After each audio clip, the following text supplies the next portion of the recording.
All right, we are live. Hello, everybody. Welcome to Hanging with Nate the Drummer.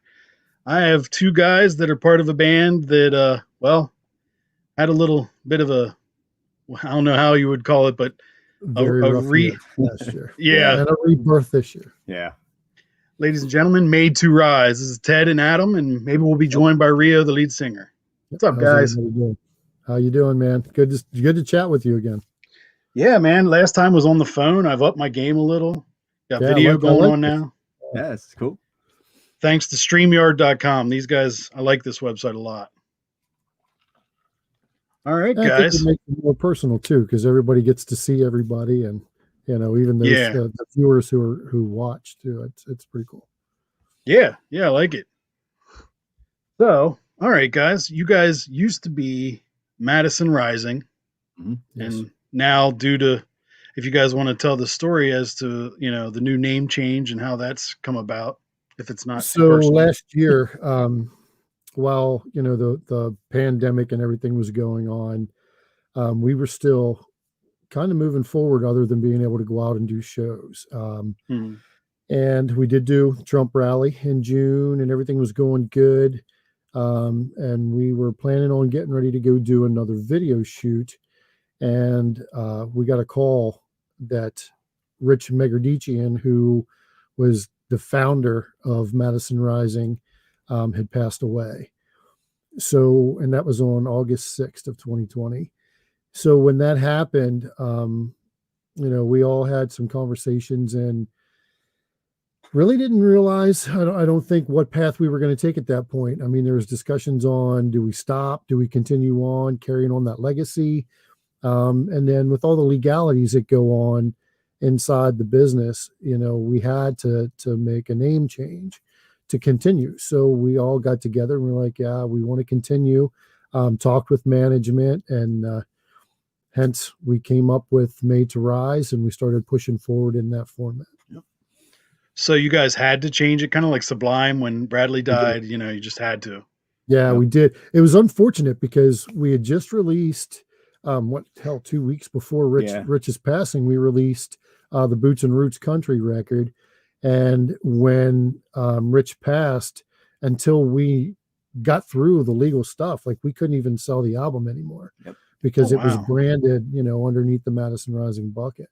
So there was a lot of things, on the inside that were happening, that we were looking at it as, what do we want to do? And then we had to go and figure out the approach that we could take, and to still be able to play the Madison Rising songs without having any kind of repercussions from that as well. So that's all done. Once we get back out on the road, we will be doing some of the Madison Rising songs as well as some of the new stuff that we're working on now. It's good that you guys can still do that. Did you have to work out a negotiation that you can still play those songs? No, not really. Without getting into too much of the detail. Yeah, you don't have to get into the detail. It's we still have the rights to play the songs. We just can't market the music. We couldn't market ourselves as Madison Rising.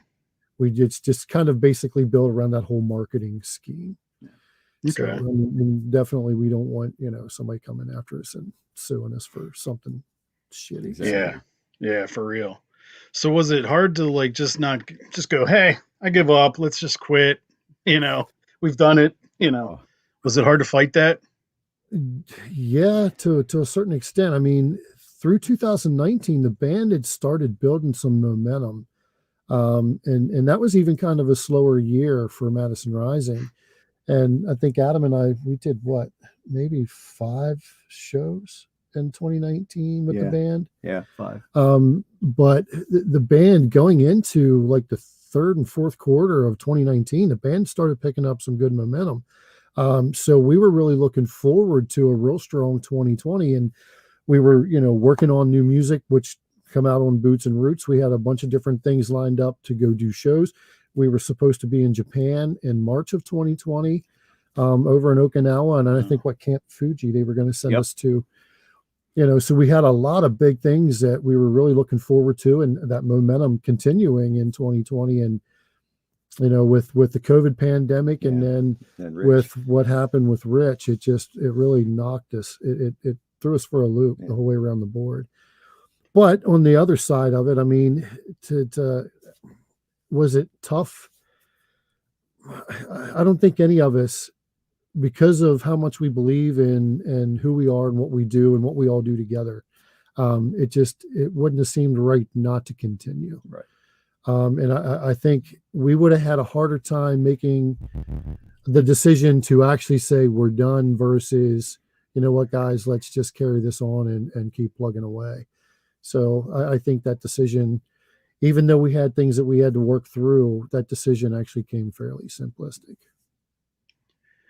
And are you guys going to remain true to your proud American Madison Rising roots with the new band? Yeah, we're kind of the new a record, bit, but not so much. We're not going to delve too much into the political aspect of things. Yeah. You know, we're going to have a little more variety of subjects out on the new songs. Yeah, kind of opening up to a little bit more of a demographic. Yeah. Now, by saying that, we're still going to do, you know, like I said, the Madison Rising songs and the patriotic stuff.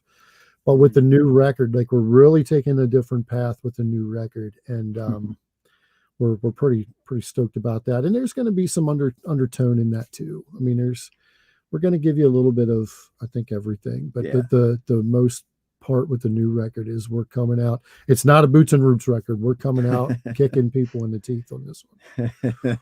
How would you describe your new sound? It's a bit of everything, I would say, because I mean we got one that's kind of more of a mainstream. One of them sounds a lot like one of our favorite bands. You know, and it just goes on from there. It's just it's a little bit of everything, but you know, it's heavy. We'll say that it's heavy. Yeah, the way cool. I'd normally describe it is take 5 Finger Death Punch, 7 Dust, and Alter Bridge, and go. There you go. That's a good sandwich. That's the easiest way to describe it, because there's elements of all that different sound and different things in there. But so what? Like true bass player. What he said. Yeah, exactly. Adam, I didn't get to meet you the last time. Sorry, I'll let you take a sip. Awkward time. It's nice to meet you. Hi, Nate. So tell me, who's your favorite bassist? Well, put you on the spot. Living or dead? Either. Oh man, there's a lot of good ones. I know, right? Should I pick one? I can't pick just one. Yeah, I get it. You know, I mean, when I was growing up, it was Cliff Burton, Steve Harris, you know, and then, you know, but more now, I'm really big into Billy Sheehan. I bought one of his signature series basses. I finally got to meet the guy, and you know, it's pretty cool. That's cool. Yeah, that's cool. So how did you start bass? Is that the only instrument you ever wanted to play, or? Well, when I was little, I played guitar for about a year, and then we moved over to Germany, and I kind of fell out of it. In my teenage years, I actually was more of a vocalist, and just screwing around with friends and playing. I just picked up a bass one day, and it was like, wow, I can actually like just go dum dum dum dum dum and still sing, right?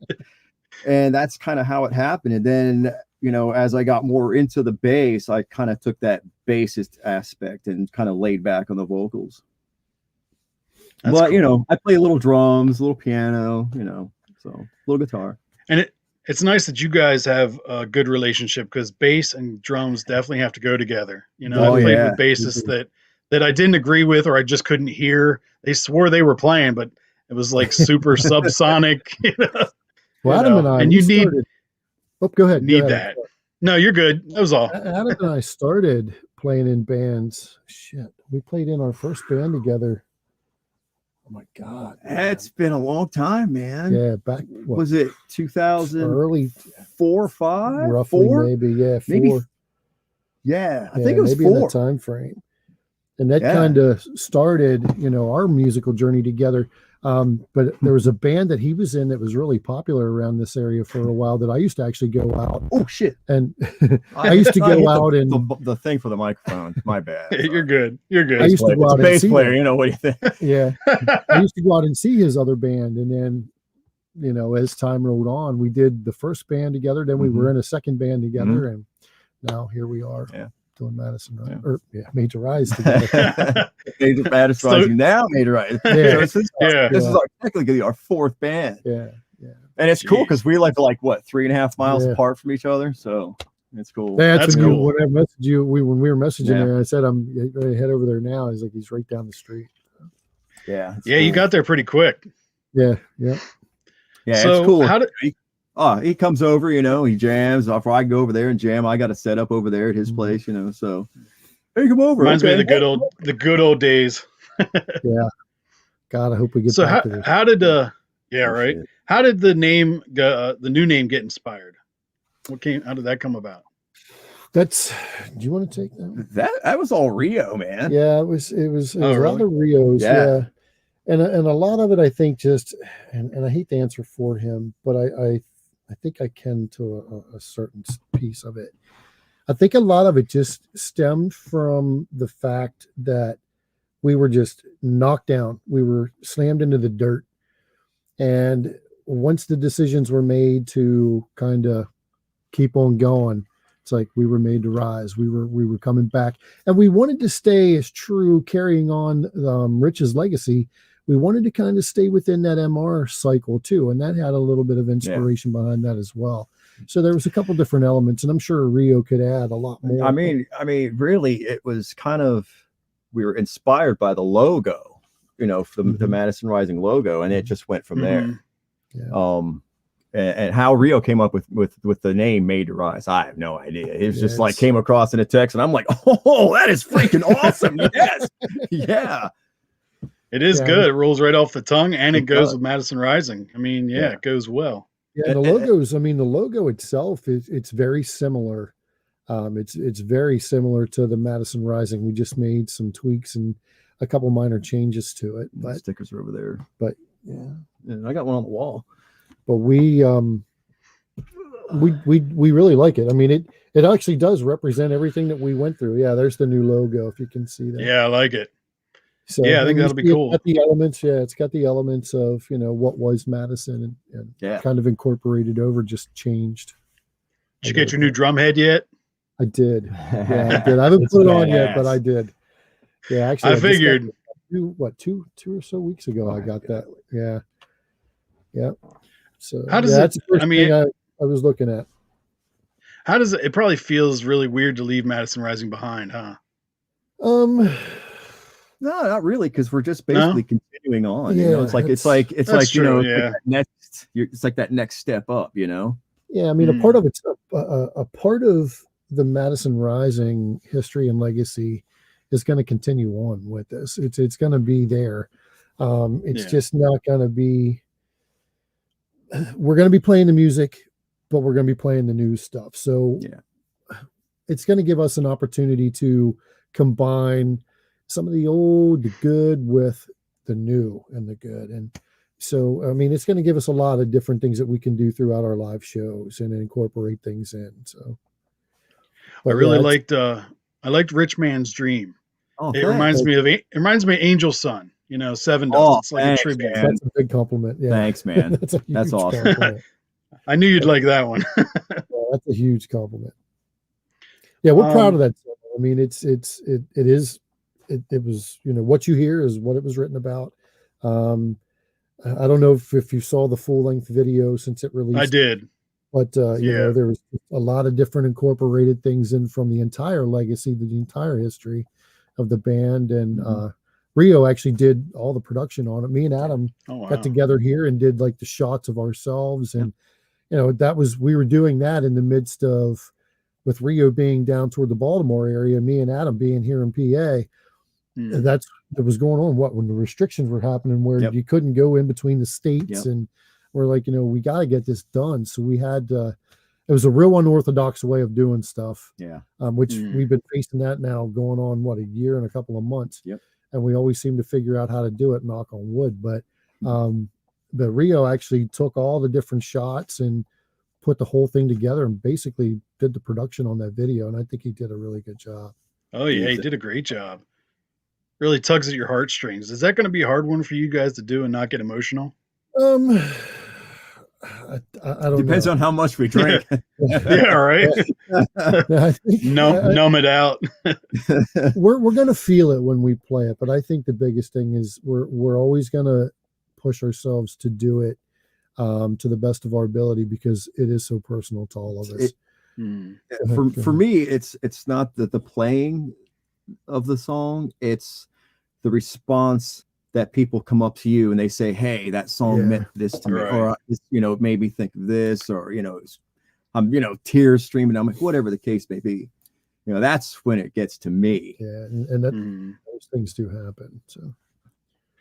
So how have you guys stayed positive now after almost a year of COVID bullshit? These songs, man. Yeah. Staying busy. That's about the only way. I get it. I mean, I think we've all gotten a little down, a little agitated, a little pissed off at everything that's been going on. And it's keeping us kind of grounded because the one thing that we are, we don't mind being in the studio and recording music, obviously, but at the same time, we're missing like hell being out on the road doing shows. You got that right. Because that's where we really get to come face to face and hang with the fans and just play our asses off. And that's what we do. We're live musicians. Right. So. Go ahead. No, you're good. It's hard to tell when people are stopped. So will you be touring in support? I guess you will when you can do shows. Or will you just do virtual concerts? Are you going to do those or? We thought about doing a virtual concert, like an acoustic thing, but it's still in the works, man. It's like we only have like a certain amount of equipment, so it's like we wanted to put on the decent production without having to hire in a whole crew. Yeah. But we'll definitely be touring out in support of this, this compilation or whatever the heck we're doing. Yeah, as soon as who gives the go ahead? Who gives the go ahead? Like, okay, guys, green light, time to go. Like that's one day or that'd be Anthony. Yeah, that's Anthony, our manager. He's the one while we're doing the music. He's the one that's behind the scenes, keeping an eye on everything. Yep. He's the one that's making the calls, getting the calls. Yep. He's the one that's doing all that legwork for us. Yep. And I'm sure right now he's probably watching airlines too to see what we're going to have to do to start flying again. And so when we get in touch with him usually about once a month. We'll have like a conference call. Yeah. And if anything would pop up out of the blue, he'll shoot us text and say, "Hey man, we need to have a call," or what have you. And then we jump on and start seeing what's happening. Yeah. And we're hoping stuff starts to open. I just seen that our school district's letting the kids go back face to face on the 22nd of this month. I was like, son of a bitch, finally. Start getting back to some kind of normalcy because it's killing the kids too. Yeah, that's true. Yeah. And the parents who are home with them. Yeah, that's true. Yeah. Yeah, that's me and my wife are both working from home, and my daughter's trying to do her schoolwork. And lots of fun. Yeah. Oh, I know. I'm right there with you. I got a couple trying to do virtual classrooms on Google, and it's a scary time. It's really weird. It is, and I don't think any of us really saw this coming, and into the length that it's been pushed. Without getting into a political discussion, it's just insane. Yeah, but it's like everything's changed now. With this virtual stuff. Work from home, school from home. It's like like was it yesterday because of the snow? It's like virtual school day. My wife. Well, she was off. She's up. In her office working. It's like every other day she's mandatory to be at home. And it's like, man, there's never going to be snow days. No, I'm not coming in. No, good. You can work from home. And that's pretty much what they do too. Yeah. That's exactly. Yeah, it's true. I mean, and even like when we were kids, all the stuff's changed. Like you don't have the TV you have to turn on to see your school at the bottom. You'd sit there and like, come on, let me have off. Let me have a snow day. Nope. That's a. Yeah, now you get messages. I was about to say you get text. You get all like, kinds of what? stuff. Yeah. Yep. Yeah. So, is it hard to be patriotic and believe in the country during these weird political times? Like, I know you don't want to get political, but is it harder, to stay? I mean, I guess it's not because you're not doing it for anything No, other than soldiers, and I don't know that we'll ever lose our patriotic standpoint. I think for myself anyway, and I'll only speak for me, I'm just more disgusted on how some of the things have transpired within this country at this standpoint. But as far as the patriot side of it, I'll always stand strong for the red, white, and blue and our military. It's just it's who we are. That's one of the things that made it so easy going into Madison Rising. Was it's stuff that we stand for and we believe in, and and that's I don't think that's ever going to change.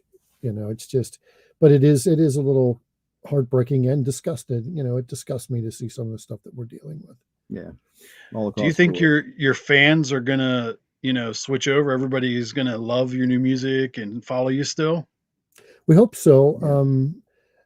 I think that the true fans that's been behind Madison Rising for the long haul, they're there. They're our foundation. Yeah. So and we, God knows, we appreciate them because it's been, and they know, they see us doing our live feeds and stuff, and they know, what we've been going through, and they've stuck by it the whole way through.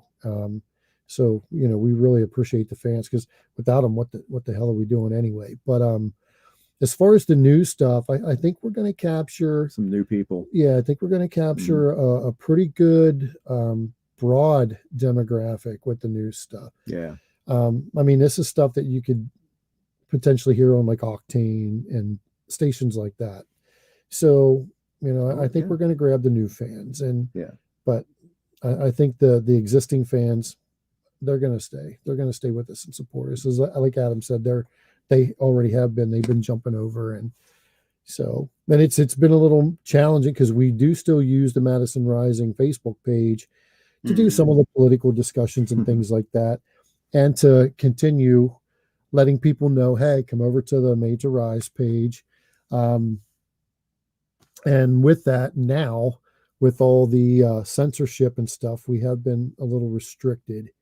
So it's slowed down a little bit, but we're still trying. We're still pulling them over. The Made to Rise, and I'm only speaking from what I've seen on Facebook. Made to Rise, we capture new people on a daily basis. Yeah. Yep. So I mean, that's good. We got good outlooks. Yeah, it's positive. Yeah, it's positive. Yeah, there you go. And I think once people hear the new song, I think once they hear this new, music, yeah. I said it's coming, and it's coming hard. Yeah. That sounded half dirty, but I'm gonna let it go.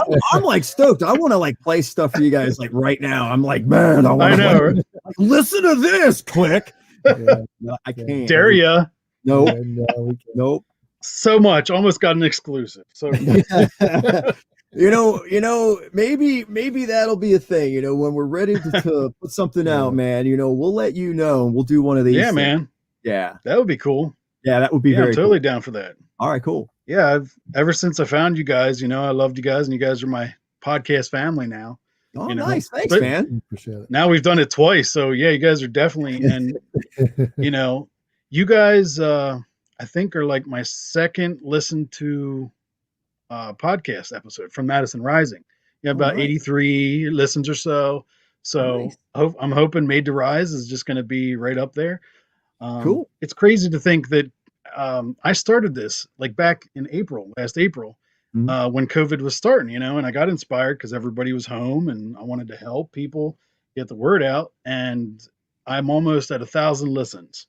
I'm like, 30 away or so. And it's just cool. I'm like, damn, I did something, talk about keeping busy. And I tell you, like, I can say from our side, but I think I could speak from everyone you've interviewed so far. Musicians appreciate that, because right now with the way everything is, I mean, there's nothing going on. There's no shows happening. I mean, you might get a show here and there, but there's not really like live audiences. It's all virtual stuff. And So, and there's, like we were talking about on the first interview, like there's going to be bands, and there really is, there's going to be bands that don't survive this whole pandemic because they're those everyday workers. They're the ones that got to be on the road to make their living, and they're not going to survive it. And it's a shame. And to have like doing what you're doing, it's helping keeping that music out there. So people are really listening, because unless you're using Facebook or something like that, trying to promote a new record or a new single, there's no other way to get anything out there. So you're really helping the bands, push that out there to the public eye and keep it out there. So people are still coming into their Facebook pages or their Twitter accounts or Instagrams or whatever, going to the Spotify's and the iTunes and all the different musical platforms and picking up their single or their record. And that's helping keep their wheels spinning through this time. And it's really important. So we appreciate it. So thank you for doing it. Yeah, man. Yeah, no problem, man. I'm glad that I can help.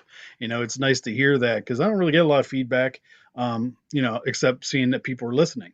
Right. So, I wish I got more feedback like from bands and from people who listen. It's like, are they digging it? Are they not? But people are listening. So I guess they're digging it, Yeah, exactly. And this is my way. Like I said, I'm a true drummer too, for years now. And it's hard for me to not be in a band because, I see you guys just sitting there. I'm like, damn it, I miss jamming with people. I can't do it. I'll make songs on my phone or I'll go out to my shed. I have a non-soundproof shed. So every time I drum, I feel bad for the neighbors. And then I'll stop and I'll hear people getting pissed. And I'm like, I can't enjoy it, like as much as I want to get out of my head and focus, I'm too nice. I want to be like, F you, I'm just going to play for an hour. Just give me an hour. So fortunately, I think we have pretty good neighbors. I know when we're at my house, it gets pretty loud. And, even when we're here now, we're in Adam's studio and it's soundproofed a hell of a lot more than what my basement is. But, and I live next to well, actually, let me flip it around. I was here first. A state trooper lives next door to me. Yeah. So that's convenient. Not. Good or bad. Yeah. Not just a regular cop, a state trooper. Really? Yeah. He's really cool. He's very cool. Is he a fan? I don't know yet. I mean, when we were doing the Boots and Roots stuff, he was like giving us a thumbs up. So, and I've heard them play some rock too. So I'm thinking, I hope so. Yeah. You know what they say? A thumbs up is better than thumbs up. Exactly. Although it's kind of punk rock if you get yelled at for making too much noise. I've been in bands like that too. You guys calm it down. That's when I look at the watch and say, "What time is it?" It isn't midnight yet. Get in your house. Yep. No, it's 10 p.m. here. Oh, is it? Yep. Is it? No. Jeez.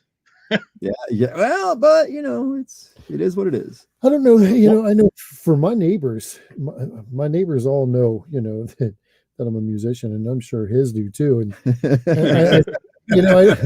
I think they just they yeah. I don't know. It might be like that element of excitement too. It's like, hey, wonder who they are and what they're doing. No, it's or we get home like it's like late. It's like Sunday night. It's like 3 a.m. Monday morning. We just got off a flight. We just got home. It's like what are they doing? Pulling stuff out of the car. And they you gotta see the guitar cases and the drums. They gotta. Yeah. Little do they know that you're the most patriotic rock band. So. Right. Well, if State Trooper shouldn't have a problem. Yeah, exactly. That's right. Exactly right. Just throw that out there. One of the things I think nowadays is key is being open-minded. As far as how to portray concerts, I don't know if you guys saw, I posted the Flaming Lips did a concert where everybody was in the bubble. Yes. I'm like, my question was, A, would I play in a bubble? And 2, would I actually pay and go to a show and be in a bubble? But think about it, man. I mean, what a gimmick that is. I feel like I would. Yeah. No one else has done that. Yeah. Ching. Yeah, really. Yeah, the Flaming Lips, man. I mean, it's cool, but I'm curious to see, you know, because you got to be open minded. It's either that or what, play with a mask and everybody stands 6 feet apart. Like you got 50 people in a room, maybe. Yeah, and it's been about the justice shows. It's crazy. So, do you guys wear masks when you play, or will you, or you just Haven't been out. I mean, we did the Trump rally and didn't. Nope. And I'll be honest, like say hell, the White House people weren't either. So yeah. Isn't that bizarre? Right? Yeah, It's so weird. I don't know. Again, without getting political, I have my own standpoint on that. Yeah. Adam knows what that is, and Yep. Rio and they know what that is. But no, we haven't done anything to even really have to consider it other than the Trump rally. And then was it back in September when Rio and I went to Alabama and did an acoustic show, That's right. and it was cool then, wasn't it? I mean, down south. That was one. It was like the only time we really wore masks was on the plane and in the airport. Yeah, everything. You know, we you know, speaking of the Trump rally, you know, we're in downtown Tulsa in a hotel, in the hotel restaurant, and it's just jam packed full of people. No masks. The only people wearing masks were the wait staff. Yeah, and hey, I didn't get COVID. Yeah, none of us. We even walked into the crowd. Like after the show, we actually walked out into the crowd. It was cool. And it was hanging out, you know, with some of the people in the crowd, and we were fine. And not only that, we also went down to the BLM rally and hung out in the crowd there. Yeah. Oh wow. I mean, we got both sides. It was really it was really something to see. Yeah. And then down in, like, when we were in Alabama, one of the things that was nice, and I wish, you know, Pennsylvania would be a little more open-minded to it too, where when we'd stop and get gas on our way down, and you'd go into some of the gas station convenience stores, and they had signs on the door, you know, enter at your own risk, blah blah blah. What they did was actually let you be an adult and make your own decision to live your life the way you see fit, which that's how it should be. Now, you know, do we need to look out for the elderly who are more susceptible? Sure, we do. But this pissing and moaning about this guy getting sick, this guy getting, I mean, COVID came through my house, you know, and I'm just one, you know, family. But, you know, my son got it. He lives in Lancaster. He's probably out closer to you. And there was other people around them that didn't. Now, my wife and daughter both had tested positive. I didn't. And I was within the spray zone, man. Let me tell you, there wasn't no 6 feet shit happening in my house. So it's like, I don't know. But again, I have my own thoughts. I know it's such a weird. So on that, would you guys get the vaccine? Okay. Am I asking two political questions? No. It's not. Well, on my perspective, it's not political. It's you know, that's true. I'm a person that, you know, I watch what goes into food that I eat and stuff like that. You know, don't get me wrong. I'm not one of these vegan guys. I love meat, but you know, I'll get a quarter of a cow cut up before I'll go to you know, the supermarket and get something. You know, so I posted on my Facebook a picture that I took of the TV screen, and it was, you know, mainstream media, and it said the FDA says more research needs to be done, but recommends go get it anyway. It's like, hey, nobody's looking at long-term side effects, if any, and that's the only thing that really concerns me. It's like, you know, if you can guarantee me no side effects in the future, I'm not going to grow, you know, a third nipple or something, then okay. But until that happens, and I think we're all on that same thought process, and we're, I mean, like I said, we're keeping an eye on travel, because if we may be required. Yeah, and Ticketmaster said that they're not going to. It's a possibility that they'd say we want to see proof of a positive COVID or a negative COVID or a vaccine or whatever it was before they'll let you come into the concerts. Like, that's crazy, man. Yeah, it's like he said. I mean, I don't trust it at this point. I really don't. I don't trust it at this point at all. It's like, don't get me wrong, I'm not an anti-vaxxer, but you know, more research needs to be done. Airborne. Yeah, We're going to do a commercial for Airborne. I remember that.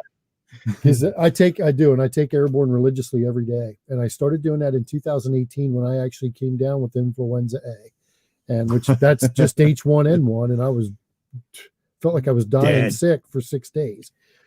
But ever since then, I pump Airborne in my system every day, and I don't get sick. Ever since that, so and you're drinking hand sanitizer too, right? No, I'm drinking vodka though. Same thing, right? Some rumple mints or something. I have to kind of go back. Airborne and Jack Daniels is the key. I like it. Swirl it in together, just mix it up together, and sugar on down. That's it. I like it.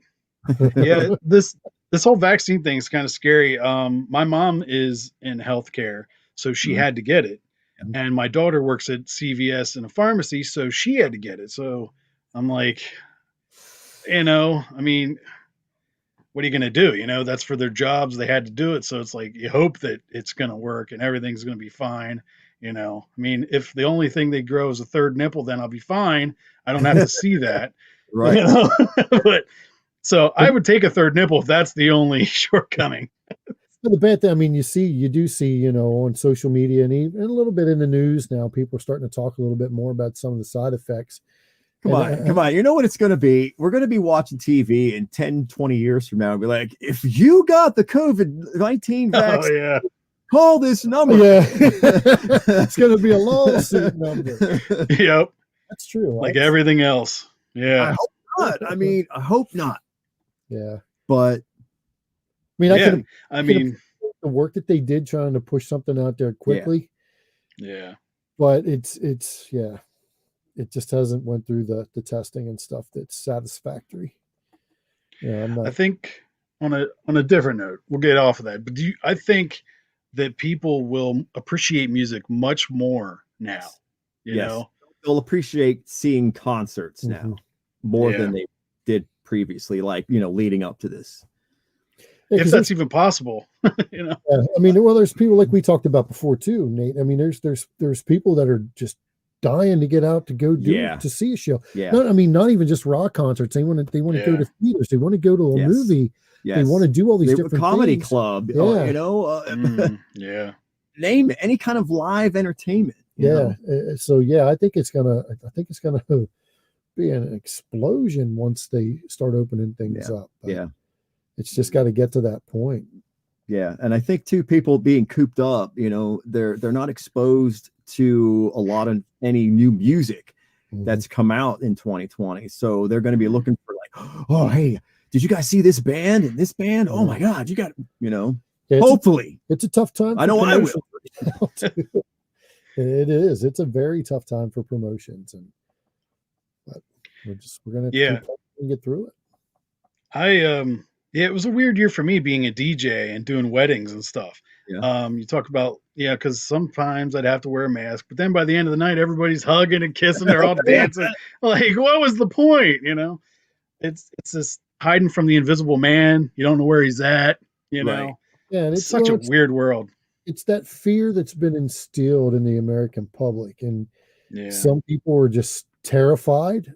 Others aren't. And that's the bad thing. The ones that are scared and living in fear, to me, like my own personal opinion is, and it is just my own personal opinion, if you're living in that kind of fear, you're already dead anyway, because you're not living your life. And we only get one, and it could end tomorrow. It could end 10 minutes from now. That's right. We don't know when that time's going to come. So if you're living that scared and you're tucking your head into a freaking corner building somewhere and hiding from the world, it's foolish. You're dying already. It's like, screw this virus, man. Some kind of like asteroid could hit us or something. You know what I mean? Yeah. I'm just one of those guys where I'm not afraid of shit, and I'm gonna continue living my life. Like I said, I only get one, so I'm gonna have fun with it while I'm here. Yep. And I don't say that disrespectful towards those people that are in fear, but my personal opinion is you're crazy. You're dying now. Like you're really dying right now. On a different note, Ted, are there any drum solos? Any drum solos on the new album? It's just the camera. Okay. Because so it's wide kind of. So, any drum solos? No, I haven't. I really haven't worked on any of that kind of stuff. We took with the way things were going up until we started working on new music. We kind of actually took some time down, and I was actually focused more on guitar for a while. To be ready to go out to do more acoustic shows, because that's what it was looking like people were going to come after for a while. Yeah. Mm. So I was picking up, that side of it too. And so I got him. I taught him to tune to C standard. Yeah. He's like, this is freaking awesome. I'm like, yeah, because I say this all the time, and maybe I should stop saying it, but I always tell people, like, I'm not a guitarist, and I'm not. He's not. Really, he's not. He's not a guitarist. But I can fake it enough to get by. Mm. So, and I can't even do that, so I get it. I can fake a bass. I can hit a bass like a drum, and then I'm all right. Just don't listen to what the hell notes I'm playing. But I am getting better. I'm getting better and better with the guitar, and I haven't picked it up now for a little while since we've been going back to recording. But I need to jump back on that train too a little bit. Well, what I'm asking is, I've been waiting for somebody to do like a Moby Dick kind of song, Led Zeppelin, Moby Dick, you start it, you do, or a Moby Dick cover. Just saying, no pressure. A kick-ass Moby Dick. Could you imagine a new modern kick-ass Moby Dick? Ooh. It could be done. It could be done. Yeah, I don't know if there's a band to do it, but it could be done. Call it Metal Dick or something. I don't know. Metal Dick. It'll be great. Somebody's so when can I know, right? So when can we expect new music? When's the new music? So soon, potentially. We're wrapping up. I think the bass and drums are done on the one. Right? Well, the bass and drums are done on two. On two. Okay. But we wanted to get some synth tracks in there. Yeah, so it's just a matter of getting some stuff back from one of the other musicians who's working with us on the record. And, oh my God! Did I say synth tracks? I meant like blazing lead solo tracks. Yeah, that's a good one. Hey, can you guys still hear me? Yes. Yeah. Okay, my headphones just died. I have my Bluetooth headphones on. I was like, ah! So now we're on laptops. Once we're going to be sending stuff out soon to start final mix down and mastering. So I don't know, might be spring maybe. We haven't really sat down and decided on like a definitive release date, and we're still kicking some ideas around about how we actually want to do the release, whether a single here, a single there, or a couple of EPs or a full compilation, so we're still throwing that around. Yeah, we're still working that stuff out, but in the meantime, I mean, we still just keep plugging away at getting the songs recorded. Yeah. Most likely we'll throw something out there, because I mean, like I said previously, it's like I just want to click play, listen to this, man, it's so awesome. Yeah, there's some good stuff. There's some really good stuff. Yeah, it's like when you buy somebody a gift for Christmas or something, and you're just like, come on, and you did it months earlier, you're like, I just want to give it to you. Yeah. Really good, you're gonna love it. Yes, I know exactly what you mean, man. Yeah. Well, it's I think for us it's we really like the music. Yeah. So it's exciting, and it's hard to hold back getting it out there. Because I mean, this is stuff that I would buy. I'd be like, because and I have Alexa, and I'm Amazon Prime, and so I just go, hey, play this, and it's like, oh, great, whether I've paid for it or not. This I would be like, yeah, it's put that in my shopping cart. I need this on a CD. Yeah. Hey, just so you know, if you say, Alexa, play Hanging with Nate the Drummer, it should play it. No, are you serious? Yeah, it should be on there. Really? I'm pretty sure I'm on Amazon Prime Music. Yeah. Oh, that's Spotify, awesome. Google. Yeah, man. Yeah. No, they hit me up, and I was like, yes, please let me on there. So awesome. Yeah, another place you guys could probably be heard then. Yeah. Very nice. That's what I look at it as. So yeah. That's cool. Yeah. Well, our single is on Amazon. Rich Man's Dream is on Amazon. Is it? Yeah, that's cool. Amazon, Apple Music, iTunes, and Spotify so far. Yeah. That's cool. And the video's on YouTube, Rumble, and then the Facebook page. Facebook. I don't think it. Yeah, I don't think it Yeah, went I out think past there's- those 3. Is that what we're doing? Yeah, I think that's all it went to so far. That's all it went to. Yeah, on So release far. date. Yeah. It's hard to keep track, isn't it? Like, yeah, It I'm is, on man. Twitter. Yeah.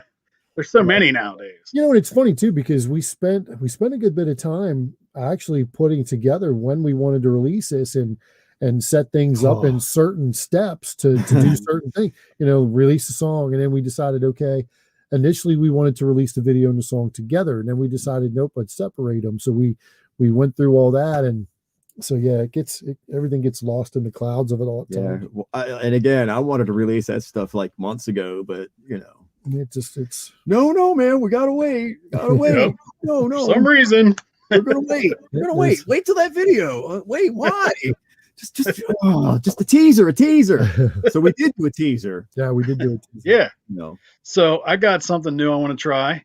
I have some rock and roll questions. All right.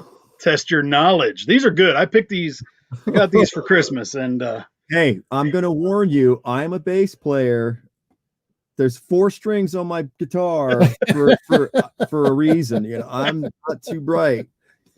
I'm a drummer, and as Ted knows, we're not bright either. So we should. True. I have a shirt that says 1, 2, 3, 4. The shirt is smarter than your drummer. Yeah. See if you guys get any of these. Let's see if I can. Do you know what's Meatloaf's real name? Oh, hell if I know. Yeah, Okay, well, I got 4 choices, luckily, because who the hell would know that? Stephen John Maker, Pull up Google. Michael Paul Finch, Michael Lee Aday, or Charles Broden Paul. That one. You say I'm gonna D? say Choice 2. Charles I'll say Broden D. Paul. It's actually Michael Lee Aday. I don't know. Bad out of hell. He'd do anything for love, but he won't do that. But he won't do that. Let's see. So what are those things that he'll do for love? I don't know. I know, right? I don't know What that I are wanna those know. things that he won't do? Yeah, not sure. Here's a really tricky question. I don't know if you guys will get. You might not need the multiple choice for this one. Lars Ulrich is the drummer of which band? Listen to the choices, though. The choices are funnier. Bon Jovi, Metallica, Green Day, or Aerosmith. Oh. Be kind of cool to see him in any of those, actually. It would be interesting to see. What the hell would that sound like? I could see Lars and Green Day. That'd be funny as shit. You guys are playing it right. Yeah. Oh, can you see him in Aerosmith? That would be interesting. That would be too. interesting. That would be Yeah. interesting. We all know he's in Metallica. Yes. Now, back in the day, I'm dating myself here a little bit. I saw Downtown Julie Brown on MTV Whoa. say Metallica. Wow. She's Instead of British, so Metallica. she's allowed, right? Now maybe that's how they say it. Metallica. I like it. Holy crap, you are going back in time with Downtown. I was but a wee lad. Yes, I was What is the only Led Zeppelin album, studio album, to be a double album? Led Zeppelin 2, Presence, Physical Graffiti, or Led Zeppelin 3? It wasn't 2. I have no clue.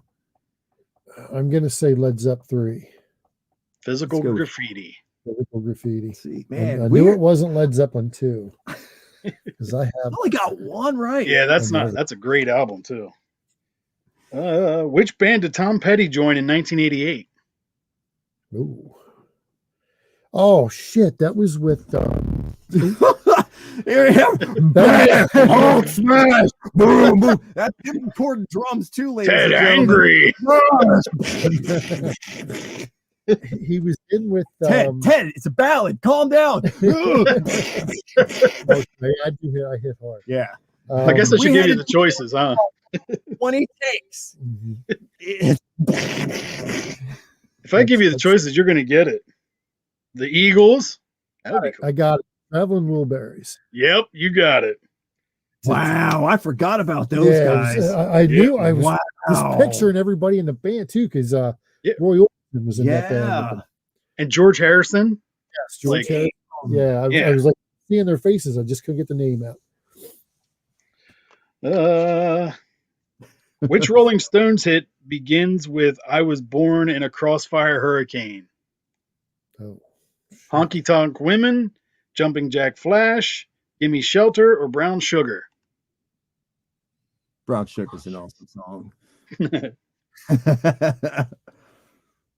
My wife knows that. You got to sing it like in the "I was born in a crossfire hurricane."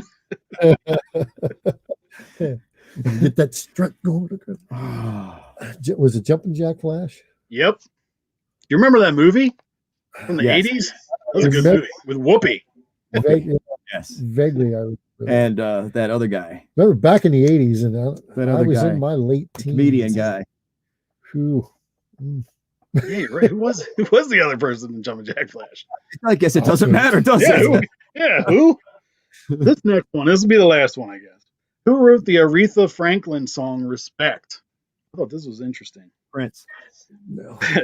Marvin Gaye, Scott Joplin, Otis Redding, or Paul Anka? I'm going to say Otis Redding. You are correct, sir. Damn. Good job. Thank you. Put Ted on Rock and Roll Jeopardy. Him is. He got it. All right, guys. Well, why don't you tell everybody where they can find you? And yeah, we should go from there. Facebook. Made to Rise. Facebook / Made to Rise. The number 2. Yeah. I think it's number 2. Yeah. You'll see us doing that on the live feeds too. We do it. Made to rise in French. We're there. We have the .com site, madetoRisemusic.com. You can find us there. Yep. Subscribe to the YouTube page. It's under Made to Rise as well. Rumble, Made to Rise on Rumble. We have Instagram too, right? I don't know what that call out is for that. Probably. I don't use Instagram. Yeah. So I don't know. I have one. I don't use it.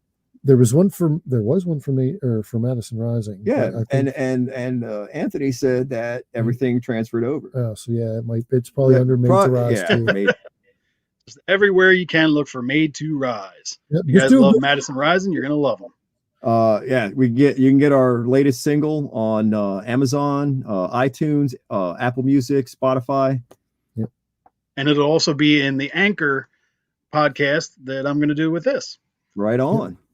So yeah, we'll get that word out there for you guys. I really appreciate you guys coming on. Oh, and it's for having us, man. Yeah, it's cool now. I get to meet Adam because the last time I got to talk to Rio, so it's all coming around now. I know all the family now. All right, we're all buddies. I like it. Right, man. All right, guys. Well, I appreciate it, and I'll send you this link when we're good, and you guys can promote it from your side. Awesome, sweet, man. Appreciate it, brother. Thanks, man. All righty, guys. Have a good one. Take care. We'll talk to you soon. See ya. See ya. Somehow.